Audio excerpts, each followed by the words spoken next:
Most important thing that happened in the news that I'm interested in is the fact that Simon Properties have just linked up with Shopify and a company called Leap. Now, Simon Properties, if you've been paying attention, they have been on the money with getting more diverse brands into stores. And they ran a program last year, and I did a video on it that you can go back and watch.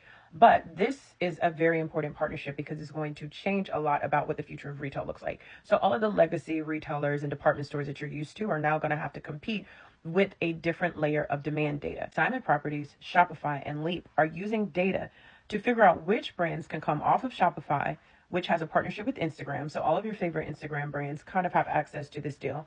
Leap is using their data to identify where the brand should be placed in which stores with Simon Property. Now, Simon Property has some of the most luxury and premier real estate available for commercial real estate. So this means that the idea of luxury shopping is going to look completely different. Now, why is Shopify involved? Well, Shopify is one of the biggest platforms for stores. So if you're already a brand, you probably know about Shopify. When I had a store, I had it on Shopify a very long time ago. They're awesome, really easy to use.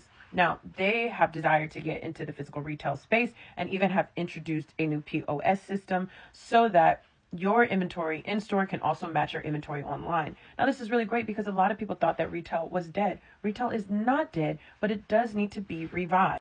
I say all this to say fashion is definitely changing. It can barely pay its bills. It's a race to the bottom. Everything's getting cheap. Shit's going to get a little weird because when we can't manufacture in China anymore, we don't have the infrastructure in the US, it's kind of going to be a gap in quality between now and when we get it together and we do nearshoring like I talked about in my other videos. However, I do think this is a perfect time for technology to kind of come in and bridge a couple of these gaps and life will get better. If you have a store on Shopify, you now have the opportunity to have a less risky introduction into brick and mortar with this Simon Property Leap partnership that Shopify has, which I'm actually looking forward to.